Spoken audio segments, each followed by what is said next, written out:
प्यारे कान्हा भूल न जाना मेरे घर पे आना। प्यारे कान्हा, प्यारे कान्हा भूल न जाना मेरे घर पे आना। प्यारे कान्हा, छोटे से मोहन को गोदी में बिठाऊंगी। छोटे से मोहन को गोदी में बिठाऊंगी। गोदी में बिठा करके घर ले आऊंगी। चक्री भोरा पतंग का डोरा देऊंगी खिलौना। प्यारे कान्हा, प्यारे कान्हा भूल न जाना मेरे घर पे आना।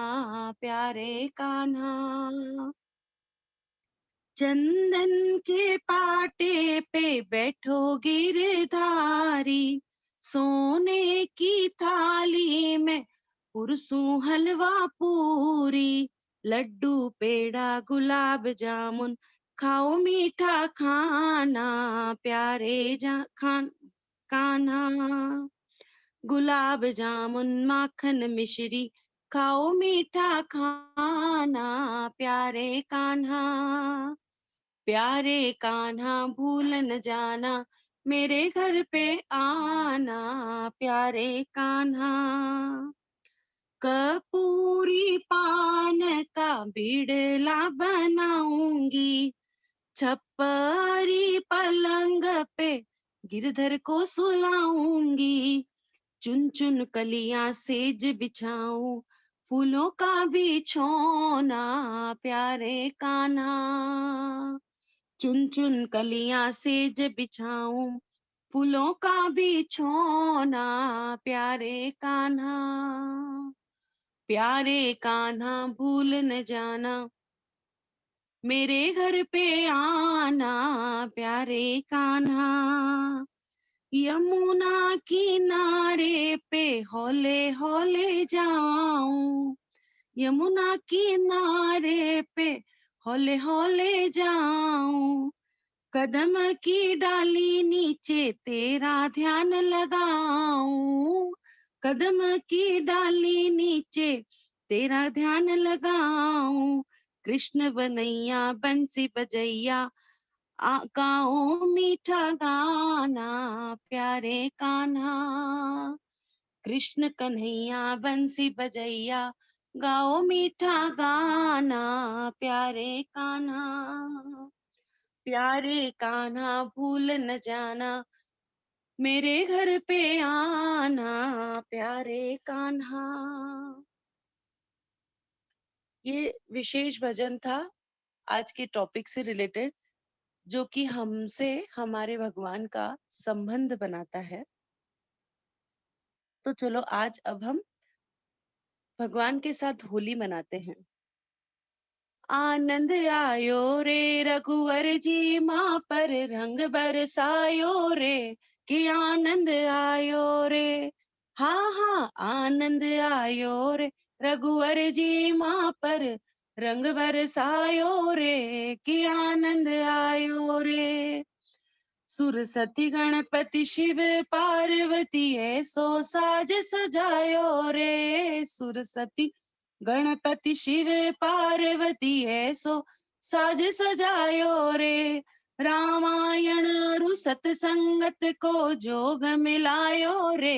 कि आनंद आयो रे, हाँ हाँ आनंद आयो रे रघुवर जी माँ पर रंग बरसायो रे। कि आनंद आयो रे, हरि भक्ति मुक्ति रो माने मार्ग सुगम बतायो रे। हरि भक्ति मुक्ति रो माने मार्ग सुगम बतायो रे। छोटा मोटा सब अधिकारी ढोल गुरायो रे। के आनंद आयो रे, हाँ हाँ आनंद आयो रे रघुवर जी माँ पर रंग बरसायो रे। कि आनंद आयो रे, रामचरितरो रसियो हनुमत आसन आए लगायो रे। रामचरितरो रसियो हनुमत आसन आए लगायो रे।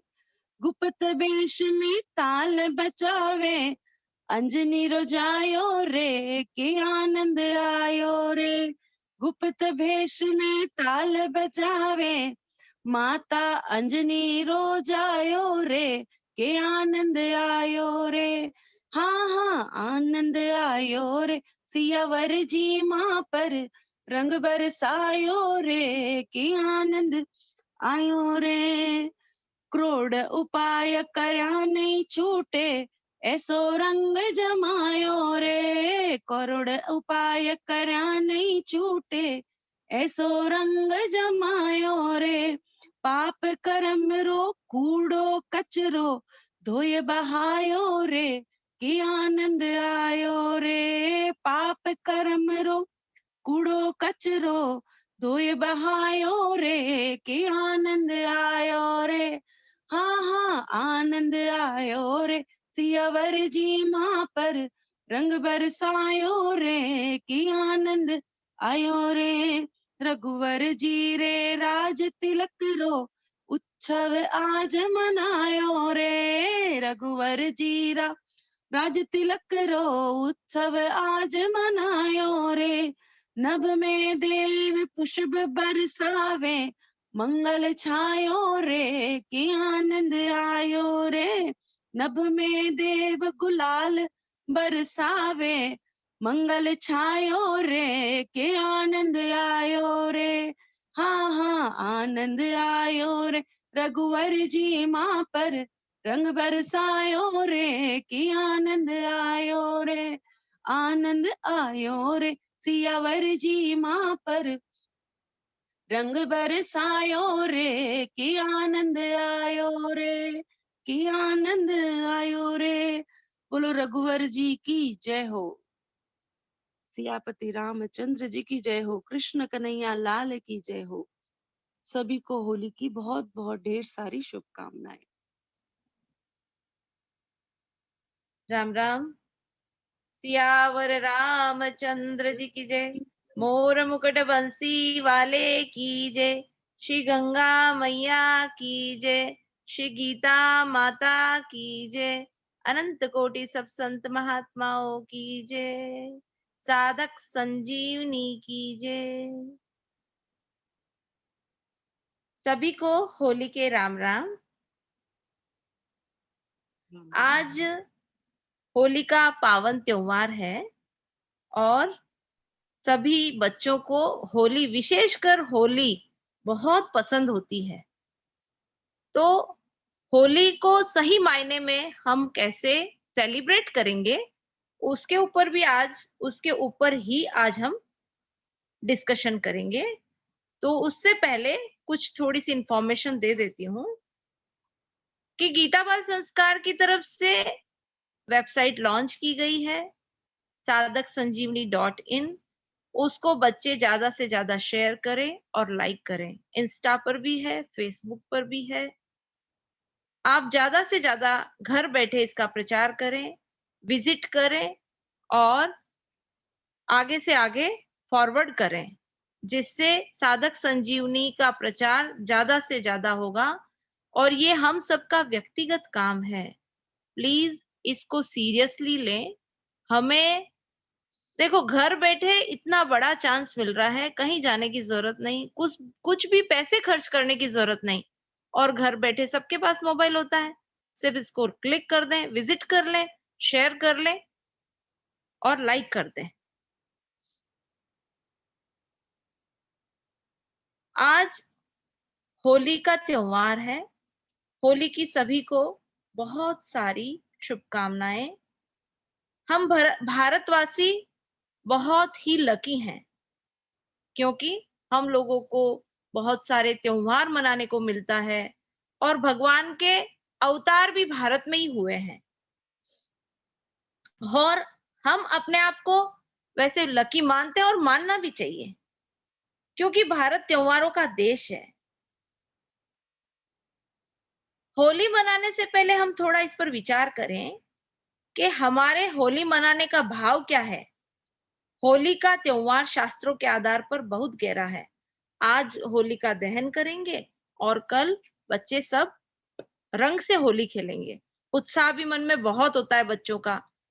बहुत सारे गुब्बारे बाल्टियों में भर-भर के बच्चे रख देते हैं पानी से और काफ़ी दिनों से पहले से ही तैयारी करने लग जाते हैं कि ये वाला कलर, ये गुलाल, ये चाहिए, वो चाहिए, ऐसे करके बहुत सारी पिचकारी लाते हैं। इस तरह से बच्चों के मन में इतना उत्साह रहता है, बड़ों के बजाय बच्चों को होली का त्योहार बहुत पसंद है। लेकिन उसको क्यों खेलते हैं, क्या वजह है और इसका आध्यात्मिक रहस्य क्या है, इसको जानकर अगर हम होली खेलेंगे, तो सही अर्थों में हम होली को समझ पाएँगे। तो पहला दिन होलिका दहन, जैसे आज होलिका दहन होगा और दूसरा दिन रंग खेलने का। होलिका दहन की कहानी हम सभी को पता ही है क्योंकि हर वर्ष होली आती है तो हमारे घर में जो बड़े बुजुर्ग हैं या स्कूल्स में जो टीचर्स है या आप जहाँ पे भी आप जाते हो पढ़ने वो सब आपको होली के बारे में बताते हैं और आजकल तो गूगल पर यूट्यूब पर सब पर इतनी सारी शुभकामनाएं आती है और होली क्यों मनाई जाती है ये सब भी डिटेल में आता है। तो थोड़ा सा इसको अपन जान लेते हैं कि हिरण्यकश्यप की रा हिरण्यकश्यप जो राक्षस था, जो राजा था, उसकी बहन का नाम था होली और हिरण्यकश्यप एक बहुत बड़ा राजा था, लेकिन उसकी वृत्तियां राक्षसों जैसी थी, इसलिए उसको राक्षसी कहते हैं। और उसने ब्रह्मा जी का बहुत बड़ी तपस्या की और ब्रह्मा जी प्रकट हो गए और उन्होंने वरदान दे दिया।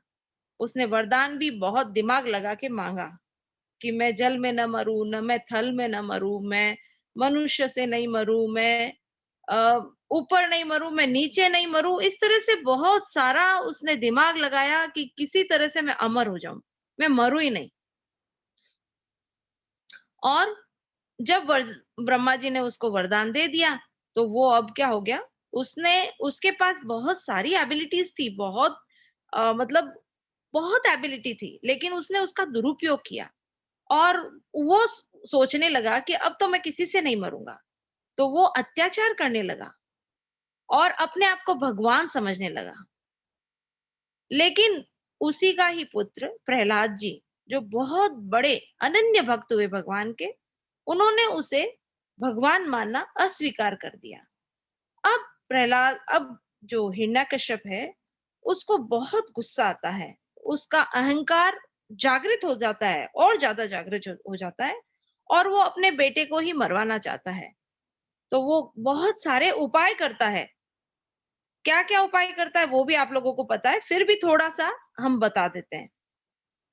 प्रहलाद जी को समुद्र में डुबाने की कोशिश करता है, सिंह के सामने फेंक देता है, पहाड़ों से गिराया जाता है, हाथी से कुचलवाया जाता है, अस्त्र शस्त्रों से काटने की चेष्टा की जाती है। पर प्रहलाद जी को भगवान पर इतना विश्वास था कि उनका कुछ भी नहीं हुआ, उनका बाल भी बांका नहीं हुआ। जहां पर भी उनके साथ वो हिरण्यकश्यप जैसे-जैसे उनके साथ ज्यादा से ज्यादा यातनाएं देना चाहता था, भगवान वैसे ही वैसे उनको ज्यादा प्रोटेक्ट करते थे, रक्षा कर रहे थे। आखिर हिरण्यकश्यप थक गया। उसने सोचा कि अब क्या उपाय किया जाए। तो हिरण्यकश्यप की बहन थी होलिका। होलिका ने उसे कहा कि भैया आप चिंता मत करो, मुझे वरदान प्राप्त है कि मैं अगर अग्नि में बैठ जाती हूँ तो मुझे कोई अग्नि जला नहीं सकती, लेकिन मेरे साथ अगर प्रहलाद बैठेगा तो उसको अग्नि जला देगी और वो मर जाएगा। तो अग्नि प्रज्वलित की गई, होलिका ने प्रहलाद को गोदी में लिया और बैठ गए। लेकिन प्रहलाद जी को तो अग्नि छू ही नहीं पाई। अग्नि एकदम शांत हो गई, बर्फ जैसे ठंडी हो गई और होलिका उसमें जलकर मर गई। तो ये ये त्योहार है कि जिसमें अपने अंतर्मन की रोशनी को जागृत करना है। ये सिर्फ ऊपर-ऊपर की बात नहीं है कि हम भी क्या कहें करेंगे आज शाम को, गोबर के उपले और लकड़ियां ये सब जलाएंगे। ये होलिका के रूप में हम जलाते हैं। एक भक्त बुराई की अच्छाई पर जीत हो जाती है, तो उस तरह से हम उस याद में, लेकिन हम ऊपर-ऊपर से त्योहार मनाते हैं, इसका आध्यात्मिक गहरा रहस्य समझते नहीं है। उसी की बात आज हम करेंगे कि हम लोगों को भी प्रहलाद जी जैसा भगवान पर विश्वास रखना है। इस त्योहार से भगवान हमें यही चेता रहे हैं कि यहाँ पर मैंने आप लोगों को, संसार में मैंने आप लोगों को मुझसे प्रेम करने के लिए भेजा है, तो मेरे से संबंध स्थापित करें। भगवान वेट करते हैं कि इस जीव को मैंने संसार में भेजा है कि ये मेरे से संबंध स्थापित करे, और हम दूसरे ऊपरी ऊपरी त्योहार मनाकर उस त्योहार का आध्यात्मिक रहस्य समझते ही नहीं है, और ऊपर ऊपर से उस त्योहार को मना लेते हैं, एंजॉय कर लेते हैं और समय पूरा कर लेते हैं। तो बच्चों, भगवान है ना, गीता जी में क्या कहते हैं, और उससे पहले एक बात बताती हूँ कि प्रहलाद जी क्यों नहीं जले, क्योंकि प्रहलाद जी भगवान की याद में मस्त थे, और जो भगवान की याद में मस्त होते हैं, खो जाते हैं, उनके ऊपर कितने भी कष्ट आए भगवान उसे बचा लेते हैं। अब पहले बचपन की प्रहलाद जी की आपने कहानी सुनी होगी कि जो कुमार के यहाँ एक मटकी में बिल्ली ने बच्चे दिए हुए होते हैं, और वो बच्चे सुरक्षित हो जाते हैं, जबकि पूरी वो मटकियों को पकाने के लिए आग लगाई जाती है, लेकिन वो बच्चे सुरक्षित हो जाते हैं। प्रहलाद जी जब उधर से निकलते हैं, तब वो कुमारीन होती है, वो प्रार्थना करती होती है, तो वो पूछते हैं कि आप क्यों प्रार्थना कर रहे हो? तो वो बताती है कि मटकी में बच्चे रह गए। तो बोले, प्रार्थना करने से आप बच जाएंगे? बिल्कुल बच जाएंगे। तो बोलते हैं कि जब आप इसको हटाओ, मटकियों को निकालो, तो मुझे जरूर बुलाना। तो उस दृश्य को देखकर प्रहलाद जी को भगवान पर दृढ़ विश्वास हो जाता है कि कोई तो है जो इनको बचा रहा है। मतलब ऐसी कोई शक्ति है जो निरंतर सबका रक्षण कर रही है, सबका भरण पोषण कर रही है।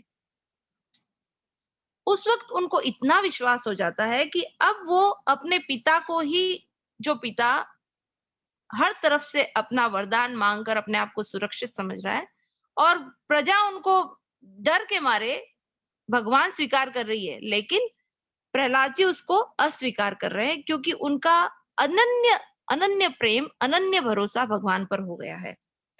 तो जैसे, और ऐसे अनन्य प्रेम करने वालों की पूरी जवाबदारी भगवान ले लेते हैं और उसे हमेशा सुरक्षित रखते हैं। लेकिन एक शर्त है। क्या शर्त है? कि सच्चे दिल से उन पर विश्वास, दृढ़ विश्वास उन पर होना चाहिए। सच्चे दिल का भाव बहुत जरूरी है। हमने गीता में भी देखा है, 9 का 22, 90 अध्याय का 22वां श्लोक है, अनन्याश्चितयन्तो माम ये जना पर्युपासते तेषां नित्याभियुक्तानां योगक्षेमं वहाम्यहम्। जो अनन्य भक्त मेरा चिंतन करते हुए मेरी भली भांति उपासना करते हैं, मुझ में निरंतर लगे हुए उन भक्तों का योग क्षेम, अप्राप्त की प्राप्ति और प्राप्त की रक्षा मैं वहन करता हूँ। भगवान यहाँ अपने से प्रॉमिस कर रहे हैं कि मैं उसकी रक्षा करता हूँ, एक बार मेरे को तू मेरे पे भरोसा करके तो देख। तो आज इस होली के पावन अवसर पर हम सब जो भी इस ग्रुप में जुड़े हुए हैं, वो आज भगवान से एक अच्छा रिश्ता बनाएंगे। एक प्योर, जो हम हैं भगवान के ही हैं, हम भूल गए कि हम भगवान के हैं। तो आज सभी बच्चे एक दृढ़ विश्वास रखकर भगवान से एक रिश्ता बनाएं। जैसे हमारे घर में हमारे भाई बहन, माता पिता, गुरु, चाचा ताऊ, मामा, नाना नानी, काफी सारे रिश्ते हमारे हैं। और आज सोचो कि आज क्या वो हमेशा हमारे साथ रह सकते हैं? क्या हम हमारी सारी बात उनसे शेयर कर सकते हैं? कोई कोई बच्चों के मन में या बड़ों के मन में भी ऐसी ऐसी बातें होती है जो किसी के भी सामने, अगर कोई लेडी हो तो वो अपने हस्बैंड के सामने भी वो सारी बात नहीं शेयर कर सकती। तो कोई तो ऐसा अवलंबन चाहिए कि हम अपनी एक एक बात उनके सामने रख सकें, एक एक बात उनको बता सकें, उनसे हर प्रॉब्लम का सॉल्यूशन ले सकें। आज बच्चे कितने सारे, आप हॉस्टल में भी रहते हो, बाहर भी रहते हो, वहां पे आपके साथ कोई नहीं होता घर का मेंबर, तो कोई तो अवलंबन चाहिए, नहीं तो क्या होगा, पथ भ्रष्ट हो जाएगा। हम कहीं ना कहीं भटक जाएंगे, कुसंग में लग जाएंगे और गलत आदतों के शिकार हो जाएंगे। नहीं तो कोई तो हमारा हमेशा हमारे साथ रहेगा, तो हमें सचेत करता रहेगा, हमें सही मार्ग बताता रहेगा, हम अपनी सारी बात उनके सामने रख सकते हैं। तो किसे बनाएं, क्या करें, कैसे करें कि कोई हमारे साथ हमेशा रहे। जैसे आज ऐसी ऐसी दुर्घटनाएं हो रही है, जब न्यूज़पेपर में हम पढ़ते हैं, न्यूज़ में देखते हैं, तो रूह कांप उठती है कि इन बच्चों को बचपन में ही क्यों ना हमने भगवान के साथ संबंध करा दिया। अगर हमने बचपन में ही भगवान के साथ बच्चों का संबंध करा दिया होता, तो आज ये वर्तमान में जो इतना गंदा वातावरण हुआ है, वो नहीं होता, कभी नहीं होता। क्योंकि बच्चों का भगवान के साथ संबंध होना बहुत ज़रूरी है। आज ऐसा माहौल है कि हमें बच्चों को बाहर भेजना पड़ेगा और हम बच्चों के साथ पूरे समय नहीं रह पाएँगे। अगर पास में रहते हैं, तो भी बच्चा कहाँ जा रहा है, क्या कर रहा है, किससे मिल रहा है। और आजकल तो मोबाइल की और इतनी सुविधा है कि बच्चे को क्या देखना चाहिए, क्या नहीं देखना चाहिए, क्या सुनना चाहिए, कुछ भी नहीं, नॉलेज नहीं होता है। सिर्फ उनको एक आकर्षण होता है, ये एज भी ऐसी है कि आकर्षण होता ही है, तो उनको पता नहीं चलता और वो कहीं न कहीं इस काम में फँस जाते हैं। अगर बचपन से ही ये संस्कार हो जाए कि भगवान हमें हमेशा हमारे साथ हैं, हमेशा हमारे आस-पास ही रहते हैं, हम अपनी हर बात उनको बता सकते हैं और वो हमारी हर बात सुनते हैं। बच्चों, ये नहीं समझना कि भगवान तो बहुत दूर है, हमारे पास नहीं है, क्योंकि अगर आप सब गीता जी पढ़ते ही हैं, तो आपको पता ही है कि 13वें अध्याय के 13वें श्लोक में भगवान ने क्या कहा है।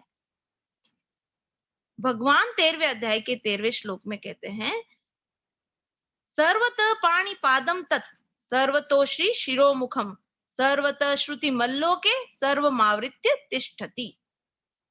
अब इसका अर्थ भी मैं आप लोगों को बता देती हूँ। वे परमात्मा सब जगह हाथों पैरों वाले, सब जगह नेत्रों सिरों और मुखों वाले तथा सब जगह कानों वाले हैं। वे संसार में सबको व्याप्त करके स्थित है। भगवान के सब जगह हाथ हैं, भगवान के सब जगह पैर है, उनके कान हैं, वो बोल सकते हैं, वो सब के अति प्रिय हैं और उनको सब अति प्रिय हैं। हम भले उनको हम अभी समझ नहीं पा रहे हैं, इसलिए हम लोगों को वो दूर लगते हैं। लेकिन अगर हमने उनको अपना मान लिया, तो वो हमारी हेल्प करने के लिए सब जगह तैयार है, सब जगह तैयार है। अगर आपको कहीं पे भी ज़रूरत पड़ जाए, तो आप वहीं से ही भगवान को पुकार सकते हो। आप भले ही घने जंगल में अकेले हो, रास्ता भटक गए हो, या आपके साथ कहीं ज्यादती हो रही है, या आपके साथ कोई गलत व्यवहार हो रहा है, या आपको कोई बहुत परेशान कर रहा है, आप वहीं पुकारो, वहीं आपके साथ वो तैयार हैं, खड़े हैं। आज आपको रात को भी आधी रात को भी नींद उड़ जाए और एकदम से याद आ जाए, तो कौन किसको आप कॉल कर सकते हो? आपको संकोच होगा कि माँ सो रही होगी, पिताजी सो रहे होंगे, दोस्त सो रहा होगा, भाई सो रहा होगा या कुछ और कर रहा होगा। अगर हमने उसको फ़ोन कर दिया तो वो क्या सोचेगा? डर जाएगा या डिस्टर्ब हो जाएगा या डाँट पड़ जाएगी, कुछ भी। लेकिन वहाँ कुछ भी नहीं, वो तो हमेशा तैयार है, 24 घंटे तैयार है, सिर्फ़ हमें तैयार होने की ज़रूरत है। आज हम जगह-जगह जाते हैं काउंसलिंग के लिए कि हमारे बच्चों का ये उपचार हो जाए, या बच्चे भी समझने की कोशिश करते हैं। लेकिन अगर हमने भगवान को अच्छा दोस्त बना लिया, एक भाई बना लिया, एक बहन का संबंध मान लिया, तो वो हमेशा तैयार है। किसी की भी ज़रूरत नहीं हमें। हमें सिर्फ़ एक भगवान को अपना एक प्यारे से रिश्ता बनाना है और उस रिश्ते को जैसे हम संसार के रिश्ते निभाते हैं, वैसे की वैसे भी अगर निभा लें, वो तो उनसे ज़्यादा बढ़कर है, वो अमर है। जैसे मीराबाई ने तो गिरधर गोपाल को अपना पति बना लिया था। तो फिर उनको यहाँ के पति की, यहाँ के रिलेशंस की ज़रूरत ही नहीं पड़ी। सब काम उन्हीं के सामने, सब बातें उन्हीं के सामने शेयर कर देती थी और सब उनके सॉल्यूशन अपने आप होते थे। इस तरह से एक रिलेशन, हम प्यारा-सा रिलेशन आज भगवान के साथ बना लें। और अगर कोई बच्चे आज सुन नहीं पा रहे हैं, लेकिन उनके पेरेंट्स सुन पा रहे हैं, तो प्लीज़ मेरी सबसे रिक्वेस्ट है, करबद्ध निवेदन है कि हम अपने बच्चों को आज ये, जैसे हम बच्चों को त्योहारों पर कुछ ना कुछ नया लाके देते हैं, कभी ड्रेस या हमारे घर में भी कुछ नई चीज आती है, तो वैसे ही आज एक पावन पवित्र रिश्ता भगवान के साथ बना दें, जिससे वो कभी भटके नहीं, कभी गलत रास्ते पर जा ही नहीं सकते। आज वर्तमान दशा इतनी इतनी शोचनीय है कि जब पढ़ते हैं तब बहुत अंदर से घबराहट होने लग जाती है कि क्यों नहीं पेरेंट्स जागृत हो जाते कि अपने बच्चों को बचपन से ही भगवान के साथ जोड़ दें, अपनापन करा दें। तो प्लीज सबसे रिक्वेस्ट है, अगर बच्चे सुन रहे हैं तो अभी का अभी निश्चय कर लें। अब बहुत प्यारी प्यारी स्टोरीज सुनाऊंगी, उसमें भगवान के साथ बच्चों ने कैसे कैसे संबंध बनाए, बड़ों ने कैसे कैसे संबंध बनाए, उससे हमें भी एक उत्साह आएगा, हम भी एक भगवान के साथ प्यारा सा रिश्ता बना सकते हैं। सबसे पहले एक स्टोरी, बहुत ही प्यारी स्टोरी है, आज बच्चों को बहुत अच्छा लगेगा।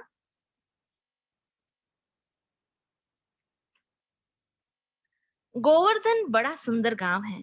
गांव में ब्राह्मण, क्षत्रिय और वैश्यों की बड़ी बस्ती है। गांव के बीच एक मंदिर है जिसमें श्रीनाथ जी महाराज की एक बड़ी सुंदर मूर्ति विराजमान है। अब श्रीनाथ जी महाराज को इतना सुंदर श्रृंगार किया हुआ है, चरणों में नुपुर, गले में मनोहर वनमाला, मस्तक पर मोर मुकुट सुशोभित हो रहा है, घुंघराले बाल हैं। देखो जैसे जैसे अपन इनका वर्णन करेंगे ना, वैसे वैसे अपने सामने इनकी एक छवि लाना। स्क्रीन पर भी आपके सुंदर सुंदर गोपाल हैं, उनको भी आप देखकर उस पे भी आप इमेजिन कर सकते हैं।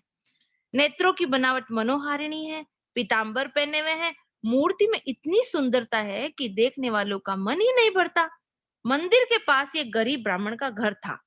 ब्राह्मण था गरीब, परंतु उसका हृदय भगवत भक्ति में रंगा हुआ था। ब्राह्मण भी अपने पति, ब्राह्मणी भी अपने पति और पति के परम पति परमात्मा के प्रेम में रत थी। उसका स्वभाव बड़ा ही सरल और मिलनसार था।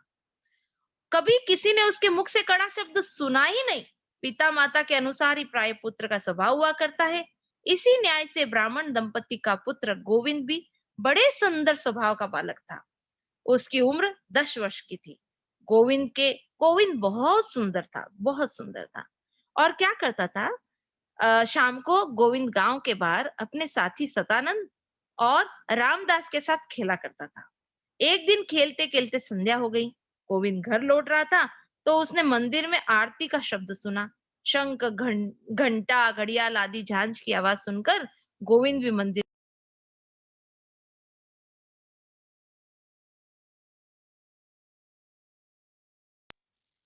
उस वो देख रहा था कि आज मंदिर में क्या कौतूहल हो रहा है। और वो उस दौड़कर नाथ जी की आरती देखने के लिए मंदिर में चला गया। नाथ जी के दर्शन कर बालक का मन उन्हीं में रम गया। अब गोविंद ये नहीं समझ रहा है कि ये कोई मूर्ति है, उसे तो वो साक्षात अपना एक अ, दोस्त ही लग रहा है। उसने तो प्रत्यक्ष देखा कि एक जीता जागता मनोहर बालक खड़ा हंस रहा है। गोविंद नाथ जी की सुमधुर मुस्कान पर मोहित हो गया। उसने सोचा, यदि ये बालक मेरा मित्र बन जाए और मेरे साथ खेले तो बड़ा आनंद हो। इतने में आरती समाप्त हो गई, लोग सब अपने अपने घर चले गए, पुजारी भी मंदिर बंद करके चले गए। अब कौन बचा? गोविंद रह गया। और गोविंद ने क्या किया, सारे दरवाजे तो बंद हो गए। अब वो उसके दरवाजों के बीच बीच में किवाड़ों के छेद होते हैं ना, उसके अंदर झांक झांक कर देख रहा है कि, और गदगद कंठ से प्रेम से पुकार कर रहा है, नाथ जी भैया, क्या तुम मेरे साथ नहीं खेलोगे? मेरा मन तुम्हारे साथ खेलने के लिए बहुत छिटपटा रहा है। भाई आओ, देखो कैसी चांदनी रात है, चलो दोनों मिलकर मैदान में गुल्ली डंडा खेलते हैं। मैं सच कहता हूँ भाई, तुमसे कभी झगड़ा या मारपीट नहीं करूंगा। सरल हृदय बालक के अंतकरण पर आरती के समय जो भाव पड़ा, उससे वह उन्मत्त हो गया। अब इतना वो मतलब रोने लगा कि चलो खेलो ना, करुण पुकार सुनकर भगवान को तो आना ही पड़ा। गोविंद ने सुना, मानो अंदर से आवाज आती है, भाई चलो आता हूं, हम दोनों खेलेंगे। अब नाथ जी हंसते हुए गोविंद के पास आकर खड़े हो गए। गोविंद ने बड़े प्रेम से उनका हाथ पकड़ लिया। आज गोविंद के आनंद का ठिकाना नहीं रहा। अब वो बार बार उनको, नाथ जी को देखता है। कभी उनके मुख कमल को देख रहा है, कभी उनके हाथों को स्पर्श कर रहा है, कभी उनके आंखों को देख रहा है, कभी उनके जो वो बोल रहे हैं उनको सुन सुन के एकदम मगन हो रहा है और चाह रहा है कि गोविंद ज्यादा से ज्यादा ये नाथ जी मेरे से बातें करें। और नए मित्र को साथ लेकर गोविंद गांव के बाहर आया और उन्होंने खेलना शुरू कर दिया। अब वो गोविंद तो भूल गया कि मुझे घर भी जाना है। वो तो नाथ जी को पाकर सब कुछ भूल गया और अलग अलग टाइप के गेम्स खेलने लगे। गोविंद ने कहा था कि मैं झगड़ा या मारपीट नहीं करूंगा, परंतु विनोद प्रिय नाथ जी की माया से मोहित होकर वह इस बात को भूल गया। खेलते खेलते किसी बात को लेकर दोनों मित्र लड़ पड़े। गोविंद ने क्रोध में आकर नाथ जी के गाल पर एक थप्पड़ जमा दिया और बोला कि फिर कभी मुझे अगर तुमने चिढ़ाया तो याद रखना, मारते मारते पीठ लाल कर दूंगा। अब क्या हुआ? नाथ जी रोने लगे और बोले, भाई गोविंद, तुमने कहा था ना कि मैं मारूंगा नहीं, फिर मुझे क्यों मारा? नाथ जी की इस बात को सुनकर और उनको रोता देखकर गोविंद का कलेजा भर आया। उसने दौड़कर नाथ जी के आंसू पोंछे, उन्हें अपने गले लगा लिया और बोला, भाई रो मत, तू मुझे बहुत प्यारा लगता है। तेरी आंखों में आंसू देखते ही मेरा कलेजा फटता है। दोनों फिर खेलने लगे। रात अधिक हो गई। भगवान ने ये सोचकर कि इसके माता पिता बड़े चिंतित होंगे, अपनी माया से गोविंद के हृदय में घर जाने की प्रेरणा की। गोविंद ने कहा, नाथ जी बड़ी देर हो गई है, मैं घर जाता हूँ, अब कल फिर खेलेंगे। नाथ जी ने हाँ कर दी। गोविंद घर चला गया और इसी प्रकार अब रोज वो लोग नए नए गेम रोज खेलने लगे। एक दिन नाथ जी महाराज खेलते खेलते गोविंद को दाव न देकर भाग गए। गोविंद भी पीछे पीछे दौड़ा। नाथ जी महाराज मंदिर में जाकर घुस गए। मंदिर का द्वार बंद था, अतः गोविंद अंदर नहीं जा सका। नाथ जी का अन्याय समझकर वह मंदिर के बाहर खड़ा होकर उन्हें खरी खोटी सुनाने लगा। और फिर क्या हुआ? मंदिर खुलते ही गोविंद अंदर घुस गया और डंडा लेकर नाथ जी की मूर्ति को पीट कर बोला कि फिर कभी भागेगा? अब पुजारी सब खड़े खड़े देख रहे थे। उन्होंने कहा, भाई ये कौन आया ऐसा जो हमारे नाथ जी को मार रहा है? अब उन्होंने सब ने उसको गोविंद को पकड़ लिया और उसको पीटने लगे कि भाई तू ये क्या कर रहा है? और वो गोविंद तो अपनी मस्ती में ही कि देखो, ये मेरे को दाव न देकर, मतलब मेरा जब चांस आया तब ये भाग गया, मेरा खेलने का चांस है भाग गया, अब मुझे अपने आदमियों से मरवा कर बाहर निकलवा दिया। अच्छा अच्छा बेटा, तुझे कल देखता हूँ। बहुत गुस्सा हो गया और जब तक तुझसे बदला नहीं लूंगा तब तक पानी भी नहीं पीऊंगा। कौन बोला? गोविंद। और यूं कहकर गोविंद रूठ कर चला गया और जाकर गोविंद कुंड पर बैठ गया। इधर मंदिर में भोग तैयार होने पर पुजारी को प्रत्यादेश हुआ, मतलब आदेश हुआ कि तुम लोगों ने मेरे जिस भक्त को मार कर बाहर निकाला है, वह जब तक नहीं आवेगा तब तक मेरा भोग नहीं लग सकता। उसके अंग पर जो मार पड़ी है वह सब मेरे शरीर पर लगी है। पुजारी को क्या पता था कि भक्त और भक्त वत्सल अभिन्न होते हैं।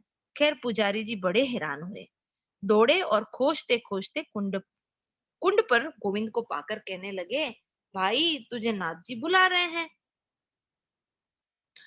वे तुमसे हार मानते हैं, फिर तुम्हारे साथ खेलने का वादा करते हैं।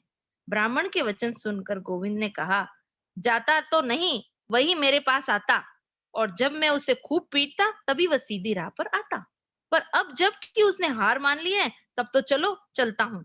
यूं कहकर गोविंद मंदिर में गया और विजय गर्व से हंसता हुआ बोला, क्यों नाथ जी, फिर कभी करोगे ऐसी चतुराई? अच्छा हुआ जो तुमने हार मानकर मुझे बुला लिया, नहीं तो ऐसा करता जो जन्म भर याद रखते। गोविंद ने ये बातें कह तो दी, परंतु जब नाथ जी का मुख उदास देखा तो उसके सरल हृदय में बड़ी वेदना हुई। वह बोला, भाई तुमने अभी तक भोग क्यों नहीं लगाया? तुम्हारे मुख को उदास देखकर मेरे फूटते हैं। भाई फिर कभी तुझे नहीं मारूंगा, तुम्हारी उदासी मुझसे सही नहीं जाती। मैं तुमसे अब कभी नहीं रूठूंगा। तुम राजी हो जाओ और भोग लगाओ। मंदिर के द्वार बंद हो गए। नाथ जी प्रत्यक्ष होकर बोले, भाई तुम भी तो भूखे हो, आओ दोनों मिलकर खाएं। नाथ जी का प्रसन्न मुख देखकर गोविंद का मन सरोज भी खिल उठा। दोनों हंसने लगे। आनंद की ध्वनि से मंदिर भर गया। गोविंद गोविंद के हाथों बिक गए। अकस्मात द्वार खुला। गोविंद ने दिव्य चक्षु प्राप्त किए और सर्वत्र केवल नाथ जी दिखने लगे। देखो बच्चों और जो भी बड़े जुड़े हैं, सभी से रिक्वेस्ट है कि भगवान बहुत सरल हैं। सिर्फ हमें एक, भले आपको कोई भी रिश्ता पसंद हो, भले ही दादा का, दादी का, चाचा, ताऊ, नाना, गुरु, कोई भी रिश्ता पसंद हो, एक आप भगवान से संबंध बना लें। मुझे एक स्टोरी याद आ रही है, महाराज जी के प्रवचन में ही सुनी थी कि एक अयोध्या में ना एक संत थे जो भगवान को अपना चेला मानते थे। तो जो उनको संतों को तो काफी भक्त होते हैं, उनके तो माला पहनाते ही हैं। तो उनको जो माला पहनाई जाती थी, तो वो भगवान को वो माला अर्पण कर देते थे कि लो भई राम लला, आज ये गुरु प्रसादी। और जैसे ही वो ऐसे बोलते, और तो वो जो भगवान अवध लल्ला थे, वो अपना सर नीचा कर लेते, गर्दन नीचे, और गुरु प्रसादी स्वीकार कर लेते थे। तो इस तरह की बहुत छोटी-छोटी स्टोरीज़ हमें ये मतलब विश्वास दिलाती है कि हम अगर अपना भगवान से संबंध मान लेते हैं, तो भगवान उसको पूरा करते ही हैं। एक स्टोरी और है, जो एक बूढ़ी माई थी, जो नहीं, एक बूढ़े संत थे, जो भगवान को अपना बेटा मानते थे। और उनके कोई संत नहीं थे, ऐसे ही गृहस्थी थे, जो भगवान को अपना बेटा मानते थे। उन्होंने शादी तो कर नहीं रखी थी, तो उनके तो न पत्नी थी, न बच्चा था, लेकिन गोपाल को अपना बेटा मानते थे। तो क्या हुआ कि और हमेशा कहते रहते थे, गोपाल मेरा बेटा है, और हमेशा उनको अपने साथ में रखना। हमने भी देखा है ऋषिकेश में, एक माँ मैया थी, बूढ़ी मैया थी, वो अपने जेब में ही अपने लल्ला को रखती थी, छोटे से लड्डू गोपाल थे। और जब वो संत सब उनसे पूछते रहते थे कि तुम्हारे लड्डू गोपाल के दर्शन कराओ, तो वो निकाल के कराती थी।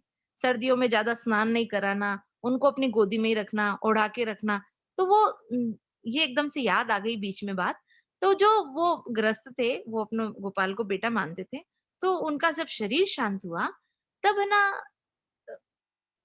अग्नि देने गोपाल जी खुद आए, भगवान खुद आए।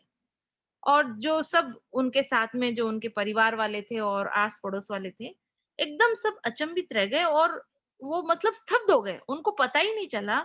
आए और उन्होंने अग्नि दी, सब जो बेटा क्रियाकांड करता है, वो सब कुछ किया भगवान का। और वो अंतर्ध्यान हो गए।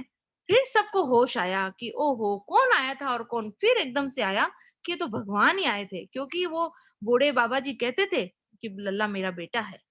तो इस तरह से अगर हम कोई भी एक रिलेशन भगवान से मान लेते हैं, तो भगवान उसकी पूर्ति करने के लिए खुद योगक्षेमम वहाम्यहम्, ये यथा माम प्रपद्यन्ते तांस तथैव भजाम्यहम्, उसको पूरा करते ही हैं। जो मुझे जिस प्रकार बचता है, उसे मैं उसी प्रकार बचता हूँ।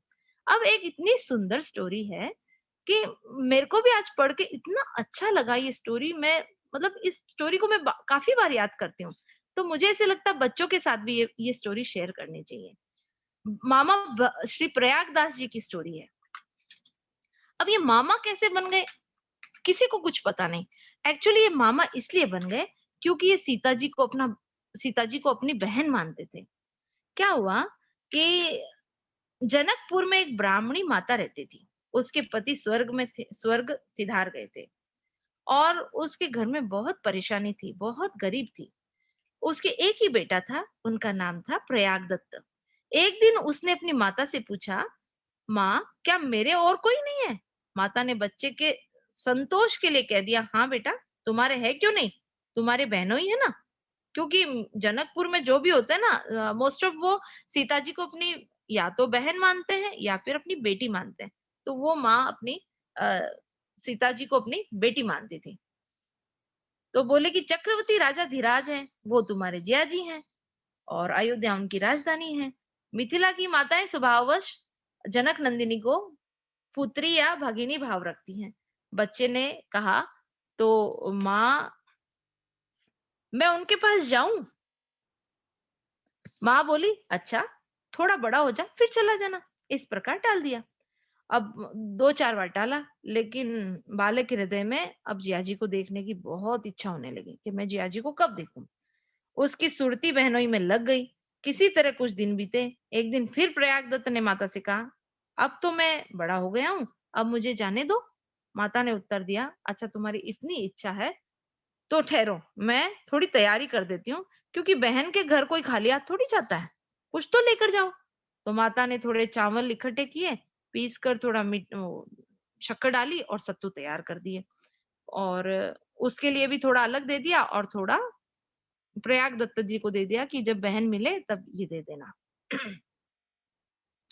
अब प्रयाग दत्त जी तो रवाना हो गए। उनको इतना उत्साह कि अब कब मेरे, अगर मैं पंख होते तो मैं उड़ जाता। मतलब उनको इतनी उतावली लग गई कि कब अयोध्या पहुंचूं और कब मेरे जीजी और जिया जी से मिलूं। आखिरकार वो अयोध्या पहुंच गए। अब अयोध्या में वो उनको खोजने लगे।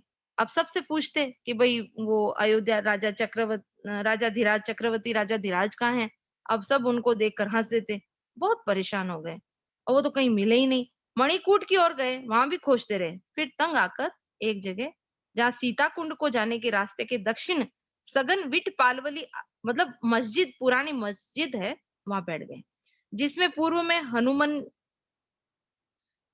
और मतलब वहां बैठ गए और बहुत थक गए थे और अपने बहनों मतलब जियाजी को ऐसे उलाहना देने लगे कि भाई देखो कितना ढूंढा है, हैरान हुआ हूँ, कहीं मिलता ही नहीं, जाने कहाँ रहता है, अब क्या करूं, कहाँ जाऊं।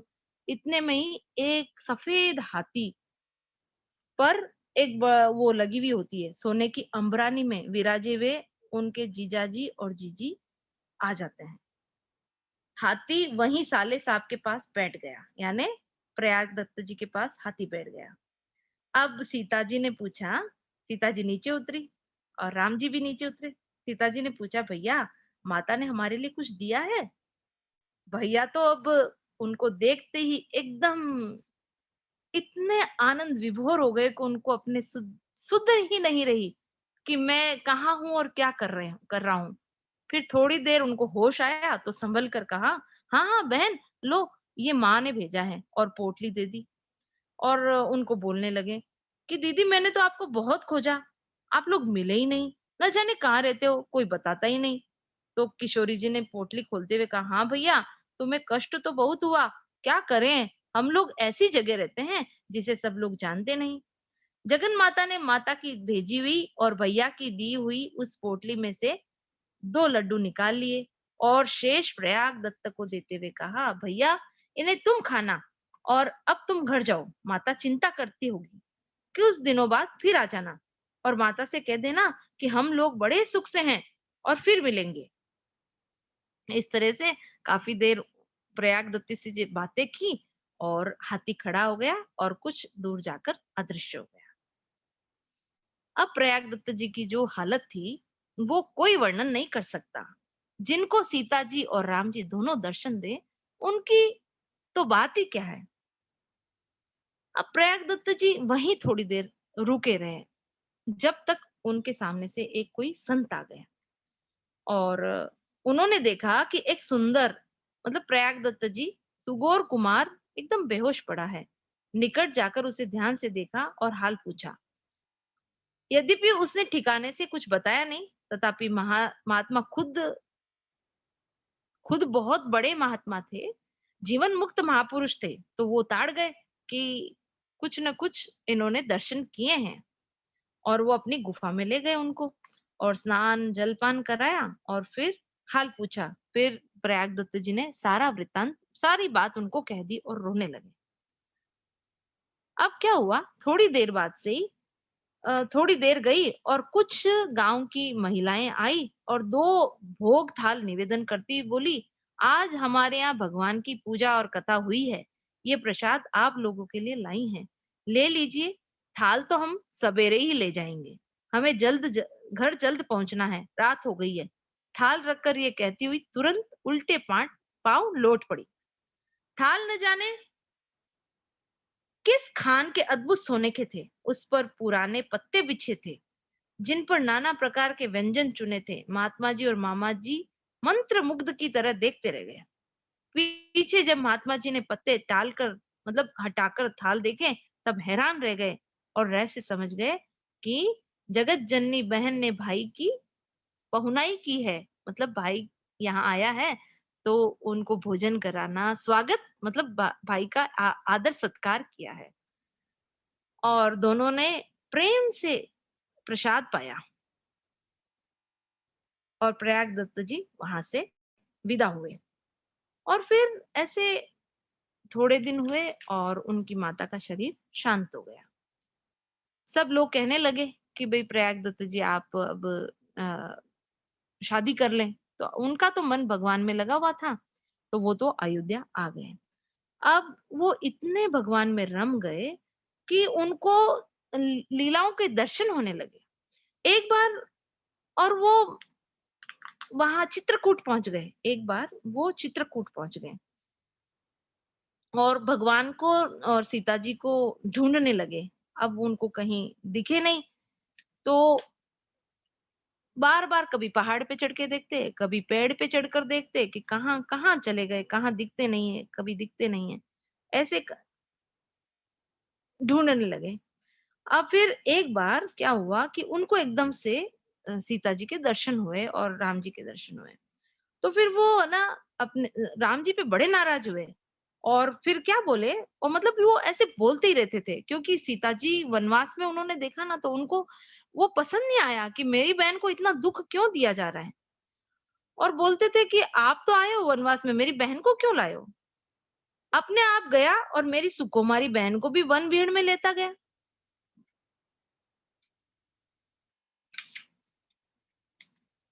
फिर क्या हुआ, उनको इतना दुख होता था तो अब वो पैसे बटोरने लगे। यदि कोई पैसा देता तो वो ले लेते और रखते जाते। कुछ दिनों में जब काफी पैसे जमा हो गए तो वो उन्होंने उनके 3 जोड़े, उन पैसों से 3 जोड़े जूते बनवाए। जितने बढ़िया वे बनवा सकते थे, 3 सुंदर सुकोमल तोशक, इतने ही पलंग, तीनों पलंग ऐसे एक से छोटा एक बनवाया कि एक के पेट में एक अट जाए, मतलब उसके ऊपर का ऊपर एक रखा जाए। ऊपर वाले पलंग पर तीनों तोशक बिछाए और तीनों जोड़े जूते रखे और उस पर सिर पर लेकर चलते रहते थे और जाकर चित्रकूट पहुंच गए। वहां पर उन्होंने सब जगह देखा कि कहाँ मुझे दिखते हैं, तो उनको लगा कि यहाँ से निकलते होंगे, तो जहां पर भी फूल उनको दिखते तो वो बिछा देते और अब उनको खोजने लगे। कभी कहीं से कोई आहट होती तो उनको लगता कि मेरी बहन आ गई है। और अब वो राम जी को बड़ा है ना, मतलब उलाहना देते थे। क्या कहते थे? देखो, ये राम जी है ना, मेरे को देखते ही छिप जाते हैं कि कहीं ये प्रयागदास आ जाएगा। और चलो चलो, अच्छा छिपो छिपो। ये आकर देखा कि तीनों प्रयोगों पर तापस वेश में त्रिमूर्ति श्री राम, लक्ष्मण जी और जनक नंदिनी विराजमान है। फिर तो आनंद का समुद्र ही उमड़ पड़ा। विहलता पूर्वक बोल उठे, तुम लोग कहाँ थे, कब आए? मैं तो तुम्हें खोजता फिरा। फिर दौड़ कर सबके चरणों में जूते पहनाए। राम जी बोले, अजी, इस जंगल में तुम क्यों चले आए? और मेरी सुकुमारी बहन राम जी को बोले कि अजी, इस जंगल में तुम क्यों चले आए और मेरी सुकुमारी बहन को भी लेते आए? इस वन बिहड़ में तुम लोग कैसे रहते हो? माता ने कहा, भैया मैं स्वयं चली आई हूँ, ये तो नहीं लाते थे। प्रयागदास जी बोले, अच्छा, तो हम भी तुम्हारे साथ साथ रहेंगे और पलंग ले चला करेंगे। भगवान ने कहा, भाई हमारी वन यात्रा का ऐसा नियम है कि हम 3 ही साथ रहते हैं, चौथे किसी को भी साथ नहीं रखते। हम पलंग पर भी नहीं बैठते, ये तुम्हारी रुचि रखने के लिए अभी बैठ गए। अब तुम इसे ले जाओ और अपनी सेवा में रखो। माता बोली, भैया तुम तनिक भी चिंता न करो, हम बड़े सुख से वन में रहते हैं। सब वनवासी हमारी सेवा करते रहते हैं, कोई कष्ट नहीं होने पाता। मुझे तो वन बहुत सुहावना लगता है, हम लोग फिर मिलेंगे। अब क्या करें? फिर उसी तरह सिर पर वही खाट और उसके सब ठाट रखे चले। एक दिन बेचारे विश्राम भी नहीं करने पाए, उल्टे पांव लौटना पड़ा। लक्ष्मण जी ऐसा सुंदर अवसर भला क्यों चूकने लगे? लक्ष्मण जी ने भी कहा, साले साहब जी, प्रयागदास जी हम भी बैठ लें, हमें भी ले चलोगे? प्रयागदास जी बड़े प्रसन्न हुए और बोले, हाँ हाँ, चलो सब लोग चलो। सरकार ने कहा, प्रयागदास जी तुम जाओ, ये ऐसे ही आपसे मजाक कर रहे हैं। अब वो बड़बड़ाते हुए उलाना देते हुए बोलने लगे, देखो चलना वलना तो कुछ है नहीं, मुझसे सिर्फ मजाक करते रहते हैं, किसी ने कुछ किया नहीं। ये सब आप ही वन में आए हो, सोने का महल काटता है, वन बीड़ अच्छा लगता है। बहन तो मेरी भोली भाली है, साथ साथ चली आई। जो जो ये जीजाजी कहते हैं वही करती है। जंगल में हरे भरे पेड़, पल्लव और पंछी, हिरन देखती है, बस जानती है वन बड़ा सुहावना है। जब देखेगी बाघ तब जानेगी कि क्या है वन में। देखो ना, कांटों कुशों में उसे लिए फिरते हैं, बड़े नेमी बने हैं, पलंग पर नहीं बैठेंगे। मुझे भी साथ नहीं लिया, जान गया कि इसके साथ रहने से इसकी बहन सचेत हो जाएगी।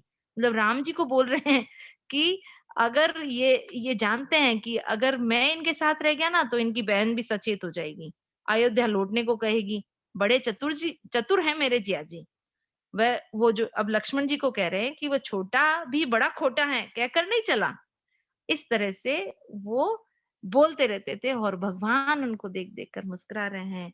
माता सीता जी को बहन मानकर मतलब पूरा व्यवहार वैसा ही, बहन के ऊपर जो भाई की एक कृपा होती है, भाई का जो प्रेम होता है, दया होती है, वो ही अक्षरशः, क्योंकि वो ही रिलेशन असली है।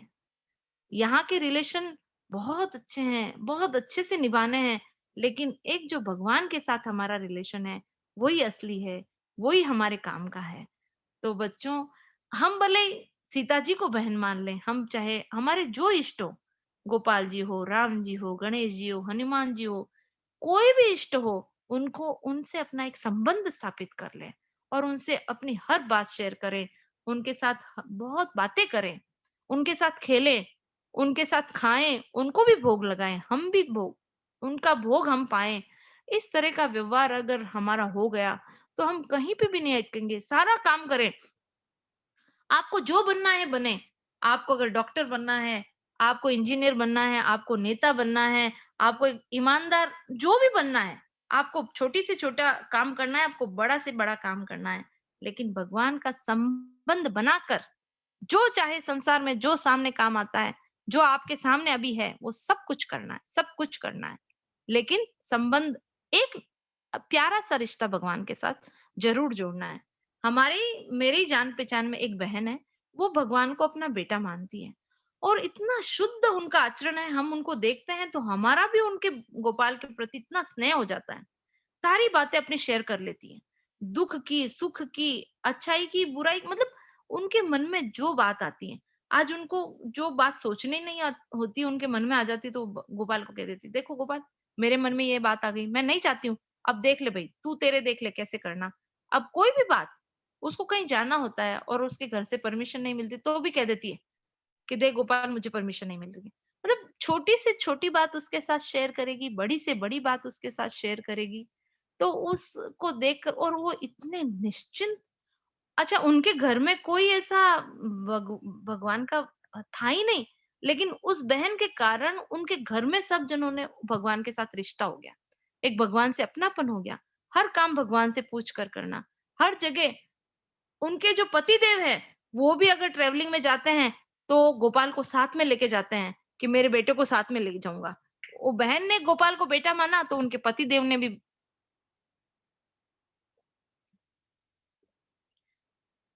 वो रिश्ता स्वीकार कर लिया। तो घर में अगर एक जना भी सच्चे हृदय से भगवान के साथ कोई एक भी संबंध मान लेता है, तो उस परिवार पर पूरा असर होता है। लेकिन शर्त एक ही है कि सच्चा हृदय। सच्चे हृदय से ये काम होना चाहिए।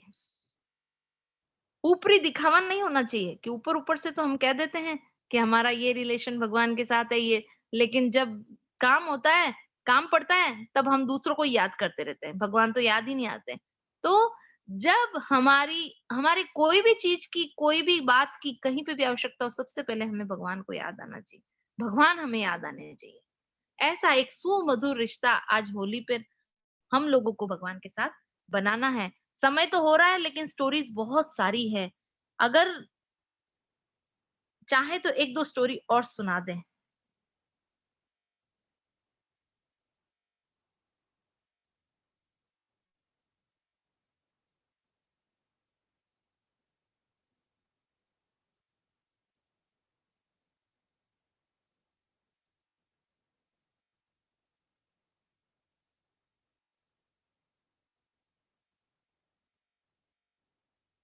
हम सबने ना अ,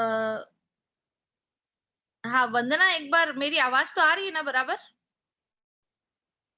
हाँ, आ रही है दीदी। अच्छा, ठीक है। थोड़ा-सा और स्टोरी ले लूँ 1 आध, नीलू? मैसेज आया है, हाँ, सुनाइए। अच्छा, ठीक है।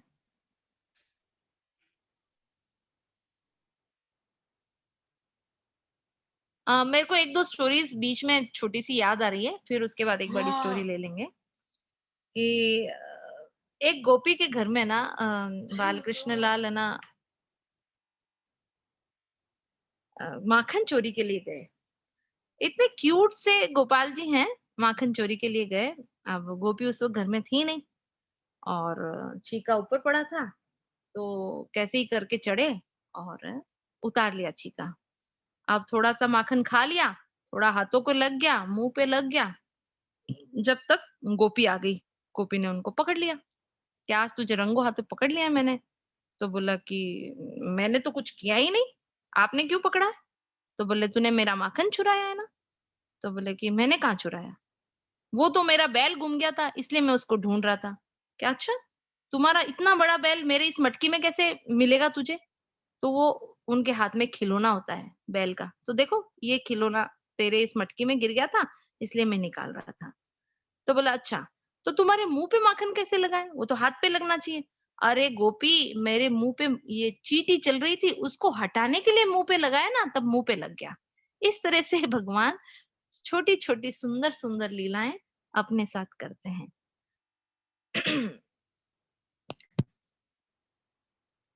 अब एक एक स्टोरी है, डाकू भगत की है और दामाजी पंत की है। तो पहले मैं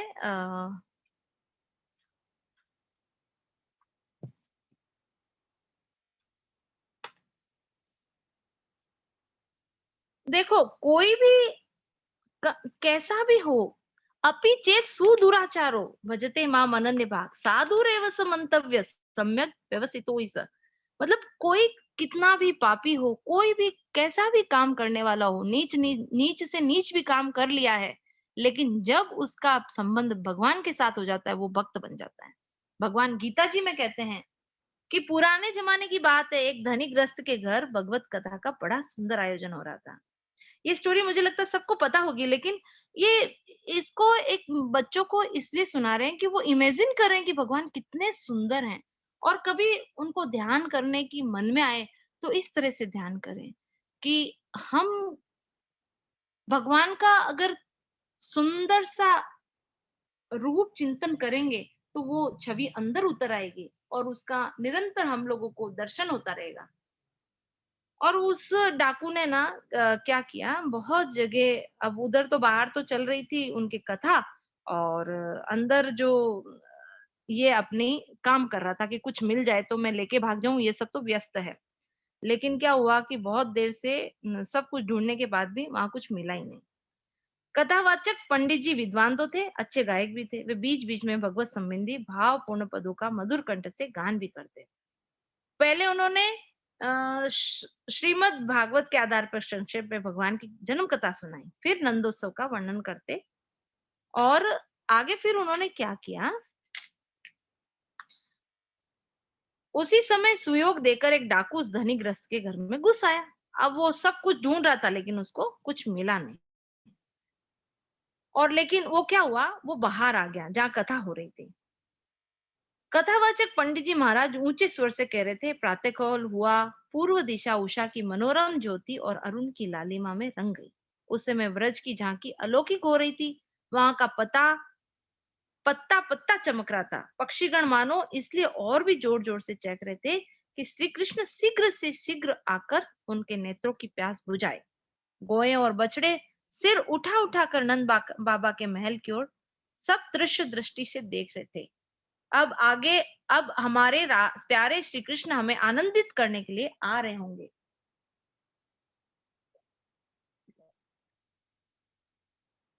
उसी समय भगवान श्री कृष्ण के प्यारे सखा श्री दामा, सुदामा, वसुदामा और ग्वाल बालों ने आकर भगवान श्री कृष्ण और बलराम को बड़े प्रेम से पुकारा, हमारे प्यारे कन्हैया आओ ना, अब तक तुम सो ही रहे हो, देखो गोएं तुम्हें देखे बिना रंभा रही है, हम कभी से खड़े हैं, चलो वन में गोएं चराने के लिए चले। दाऊ दादा तुम इतनी देर क्यों कर रहे हो? इस प्रकार ग्वाल वालों की पुकार और जल्दी देखकर नंदरानी अपने प्यारे पुत्रों को बड़े ही मधुर स्वर से जगाने लगी। फिर भगवान को माखन मिश्री का भोग लगाया और बहुत सारे उनको गहने पहनाए। लाख करोड़ रुपयों के गहने, हीरे जवाहर, मोतियों से जड़े स्वर्ण अलंकार अपने बच्चों को पहनाए। मुकुट में, बाजूबंद में, हार में जो मणियां जगमगा रही थी, उनके प्रकाश के सामने प्रातः काल का उजाला उजाला फीका पड़ गया। इस प्रकार भली भांति सजाकर नंद रानी ने अपने लाडले पुत्रों के प्यार किया और फिर बड़े प्रेम से गो चराने के लिए उन्हें विदा किया। इतनी बातें डाकू ने सुन ली, और तो कुछ उसने सुना था नहीं। अब वह सोचने लगा कि अरे ये तो बड़ा सुंदर सुयोग है। मैं छोटी मोटी चीजों के लिए इधर उधर मारा मारा फिरता रहता हूँ। ये तो अपार संपत्ति हाथ लगने का अवसर है। केवल 2 बालक ही तो हैं। उनके दोनों गालों पर 2-2 चपत जड़े नहीं कि स्वयं अपने गहने निकाल कर मुझे सौंप देंगे। ये सोचकर वह डाकू धनी गृहस्थ के घर बाहर निकल आया। कथा समाप्त हो गई। सबको प्रसाद दे दिया गया। अब जो पंडित जी थे वो बाहर निकले और अब ये डाकू उनके पीछे पीछे हो गया कि आप मुझे उनका और पूछने लगा कि बताओ पंडित जी वो मुझे सब कहाँ मिलेंगे। पंडित जी डर गए ऐसी उसका रूप देखकर कि ये कौन आ गया मेरे पीछे। लेकिन उन्होंने कहा भाई आप भागेंगे नहीं, आप मुझसे नहीं बच सकते। अब पंडित जी ने देखा कि अब छुटकारा तो होने वाला नहीं है। वो लाचार होकर वहीं रुक गए। डाकू उनके पास पहुंच गया और देखिए पंडित जी आप जिन कृष्ण और बलराम की बात कर रहे हैं उन लाखों करोड़ रुपयों के गहनों का वर्णन कर रहे थे, उनका घर कहाँ है, वे दोनों गोहे चराने के लिए कहाँ जाते हैं, आप सारी बातें ठीक ठीक बता दीजिए। यदि जरा भी टाल मटोल की तो बस देखिए मेरे हाथ में कितना मोटा डंडा है, ये तुरंत आपके सिर के टुकड़े टुकड़े कर देगा। पंडित जी ने देखा उसका लंबा चौड़ा दैत्य सा शरीर भला ही बलिष्ठ है। मजबूत हाथों में मोटी लाठी है, आंखों में क्रूरता टपक रही है। उन्होंने सोचा हो न हो ये कोई डाकू है। फिर साहस बटोर कर कहा तुम्हारा उनसे क्या काम है। डाकू ने तनिक जोर देकर कहा जरूरत है। पंडित जी बोले जरूरत बताने में कुछ अड़चन है क्या। डाकू ने कहा पंडित जी मैं डाकू हूँ, मैं उनके गहने लूटना चाहता हूँ। गहने मेरे हाथ लग गए तो आपको भी अवश्य कुछ ला दूंगा। देखिए टाल मटोल मत कीजिए, ठीक ठीक बताइए। पंडित जी ने समझ लिया कि ये बहुत बड़ा मूर्ख है। अब उन्होंने कुछ हिम्मत करके कहा तब इसमें डर किस बात का है, मैं तुझे सब कुछ बतला दूंगा। लेकिन यहाँ रास्ते में जो मेरे पास पुस्तक नहीं है, मेरे डेरे पर चलो, मैं पुस्तक देखकर सब ठीक ठीक बतलाता हूँ। अब उन्होंने पंडित जी ने डेरे पर गए और सारा वर्णन उसको कर दिया कि भगवान के कैसे लुभावना रूप है, त्रिभंग ललित भाव से खड़े होते हैं और देखते देखते नेत्र तृप्त ही नहीं होते। बांके बिहारी श्री कृष्ण जब अपनी बांसुरी में राधे राधे का मधुर तान छोड़ते हैं तब बड़े बड़े ज्ञानी अपनी समाधि से पिंड छुड़ाकर उसे सुनने के लिए दौड़ आते हैं। पूरे उनके जो गहनों का वर्णन है और भगवान की छवि का वर्णन पंडित जी उनसे कर देते हैं। डाकू ने पूछा अच्छा पंडित जी सब गहने मिलाकर कितने रुपए के होंगे। पंडित जी कहते हैं अहो इसकी कोई गिनती नहीं, करोड़ों अरबों से भी ज्यादा। डाकू तब क्या जितने गहनों के आपने नाम लिए उनसे भी अधिक है। पंडित जी बोले तो क्या संसार की समस्त संपत्ति एक और कौस्तुभ मुनि एक और।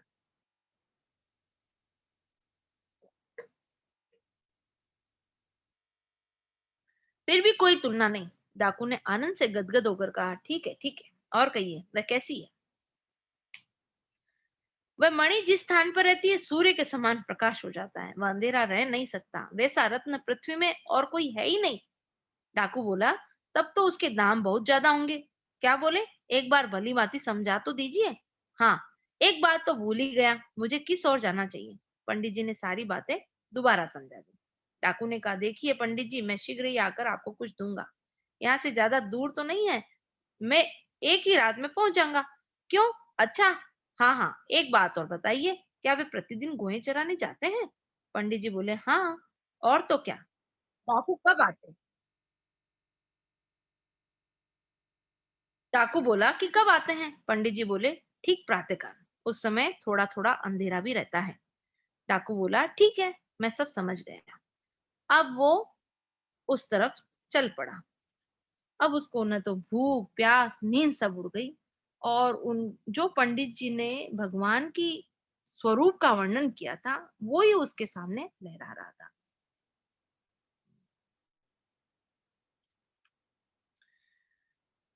और वो एक क्षण भी तरह तरह पलक मारते चलता रहा। पूरा दिन बीत गया।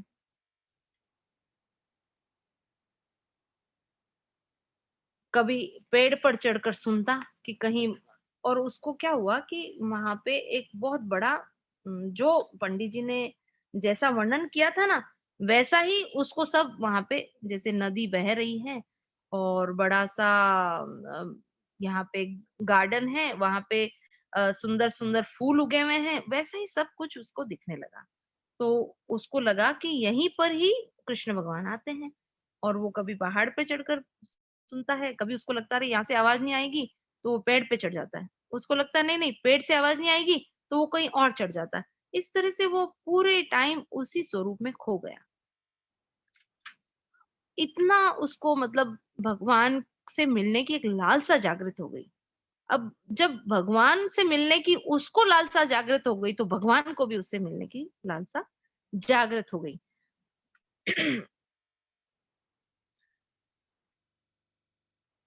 और जब वो ऊपर एक कदम के पेड़ के ऊपर चढ़ गया कि इसके नीचे ही भगवान आएंगे, तो वो देख रहा है कि कहीं से बांसुरी की आवाज उसको सुनाई दी। तो उसने ऐसे सोचा कि कहीं ये मेरा भ्रम तो नहीं है। और फिर से चढ़ा, फिर उसने कहा नहीं नहीं भ्रम है, फिर सुनाई दी। तो उसने कहा नहीं नहीं अब तो आ ही गए।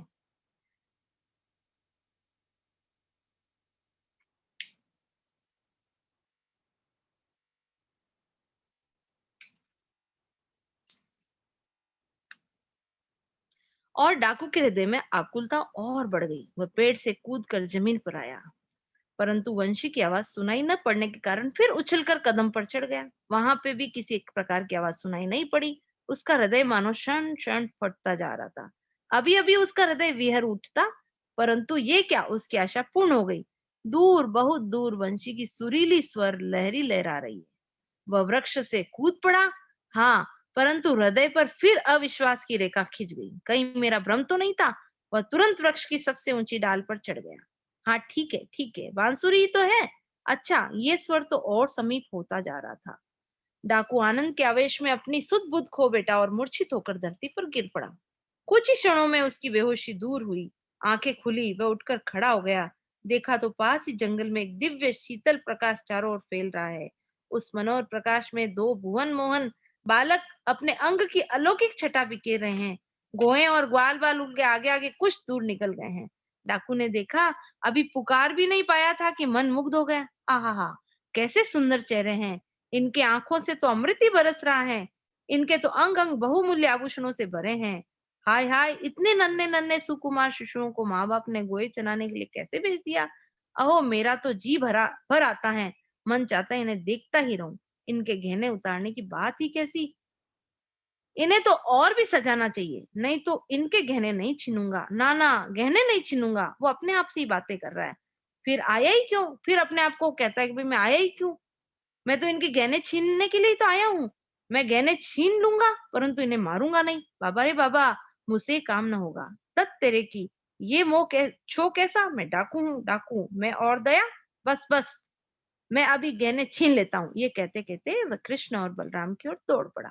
भगवान श्री कृष्ण बलराम के पास पहुंचकर उनका स्वरूप देखते ही उन उसकी चेतना एक बार फिर लुप्त हो गई और पैर लड़खड़ाए और वह गिर पड़ा। फिर उठा, कुछ देर टकटकी लगाए देखता रहा। आंखें आंसुओं से भर आई।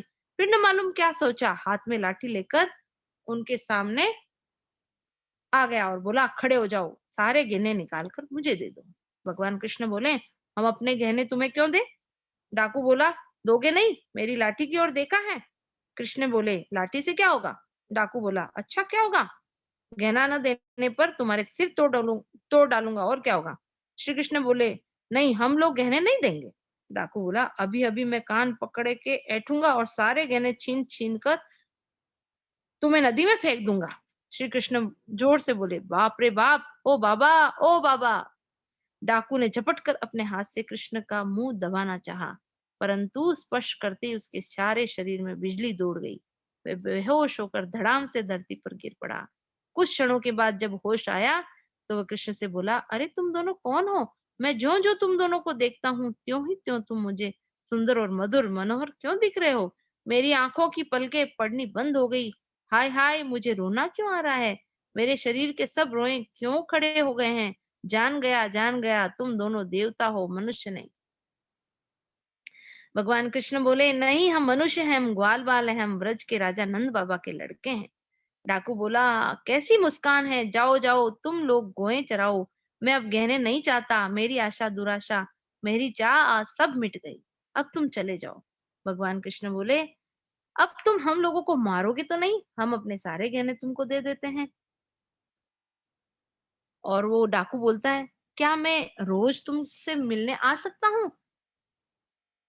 डाकू बोलता है कि हाँ, नहीं, कृष्ण भगवान बोलते हैं, हाँ आ सकते हो, लेकिन ऐसी प्रतिज्ञा करो कि तुम हमें मारोगे नहीं। डाकू बोलता है, प्रतिज्ञा, 100 बार प्रतिज्ञा। अरे भगवान की शपथ, तुम लोगों को मैं कभी नहीं मारूंगा। तुम्हें मार सकता हो ऐसा कोई है जगत में? तुम्हें तो देखते ही सारी शक्ति गायब हो जाती है। मन के हाथ से मन ही हाथ से निकल जाता है, फिर कौन मारे और कैसे मारे? अच्छा, तुम लोग जाओ। श्री कृष्ण बोले, यदि तुम्हें हम लोग गहना दे दे तो लोगे? डाकू बोला, गहना गहना, अब गहने क्या होंगे? अब तो कुछ भी लेने की इच्छा नहीं है। कृष्ण बोले, क्यों नहीं, ले लो, हम तुम्हें दे रहे हैं ना। डाकू बोला, तुम दे रहे हो, तुम मुझे दे रहे हो, तब तो लेना ही पड़ेगा, परंतु तुम्हारे माँ बाप तुम पर नाराज होंगे, तुम्हें मारेंगे तो नहीं? भगवान बोले, नहीं नहीं, हम राजकुमार हैं, हमारे पास ऐसे ऐसे न जाने कितने गहने हैं, तुम चाहो तो तुम्हें और भी बहुत से गहने दे सकते हैं। डाकू बोला, मैं क्या करूंगा, हाँ हाँ, परंतु तुम्हारी बात टाली भी तो नहीं जा सकती। क्या तुम्हारे पास और गहने हैं, सच बोलो। कृष्ण भगवान बोले, हाँ, क्या हम हमारे पास हुए बिना ही तुम्हें दे देंगे? तुम इन्हें ले जाओ। और भगवान ने उन्हें गहने उतार कर दे दिए। और वो डाकू फिर, लंबी है कहानी, डाकू फिर पंडित जी के पास जाते हैं और उन्हें सब गहने दिखाता है। पंडित जी को बड़ा आश्चर्य होता है। वो बोलता है कि तुम्हें कहाँ दर्शन हुए, मुझे भी ले चलो। फिर पंडित जी को भी ले जाते हैं और फिर मधु वहां पे जाके भगवान को पुकार लगाते हैं। तो भगवान फिर प्रकट हो जाते हैं। तो बोलते हैं कि इन पंडित जी को भी आप दर्शन दो। तो भगवान बोलते हैं कि तुम हमें स्पर्श करो तो इनको भी दर्शन हो जाएंगे। इस तरह से भगवान उनको भी दर्शन दे देते हैं। तो कहने का यही भाव सब बच्चों को यही है कि हम लोग अपना एक प्यारा सा संबंध भगवान से स्वीकार कर लें। आज होली के पावन अवसर पर हम लोगों को जो प्यारा रिश्ता लगता है, जरूर जरूर जरूर जरूर स्वीकार कर लेना चाहिए। कभी कहीं कोई चीज की कमी होगी नहीं। जब भगवान ही हमारे मित्र, भाई, बंधु जो कुछ बन जाएंगे, तो हमें किस बात की कमी है? इसलिए अगर हम वाकई में होली मनाना चाहते हैं, तो भगवान से रिश्ता मान कर मनाएं। तभी सच्चे अर्थों में हमने होली मनाई है। नहीं तो हर साल होली आती है, हर साल दिवाली आती है, हर हर त्योहार आते हैं, लेकिन इसी तरह से निकले जा रहे हैं। हमारा समय भी निकला जा रहा है और त्योहार भी दिन दिन निकलते जा रहे हैं। हाथ कुछ नहीं आ रहा है। जब तक सचेत हैं, जब तक साव मतलब हम लोगों को होश है, तब तक ही हमें अच्छे से अच्छा काम, वो क्या है अच्छे से अच्छा काम, भगवान के साथ अपनापन कर लेना चाहिए। और मुझे विश्वास है कि आज इस ग्रुप में जो भी जुड़े हैं बच्चे, उन्होंने पक्का ही भगवान के साथ एक सुंदर सा प्यारा सा रिश्ता बना लिया होगा। जिन्होंने बना लिया है उसके लिए आज बहुत बहुत विशेष दिन है, क्योंकि एक सिंपल अपने घर में भी सगाई होती है बच्चों की या भाई बहनों की, अपन कितना बड़ा उत्सव मनाते हैं उनके लिए, सब जगह मिठाइयां बांटते हैं। आज तो अपना परम पिता से संबंध हो गया। संबंध तो था ही, हम भूल गए थे, फिर से हो गया। तो आज तो हमारे लिए बहुत विशेष विशेष दिन है। सियावर रामचंद्र जी की जय। महाराज जी भी ऐसी जयकारा लगवाते थे कि आज संबंध हो गया, हम भगवान के हो गए। इस तरह से हम आज भगवान के हो गए, हो लिए। होली, होली का मतलब ही है कि भगवान के हो जाओ। तो हम भगवान के हैं ही, बस आज हम लोगों को याद आ गई। अब किसी को कुछ अगर पूछना है तो 2-3 मिनट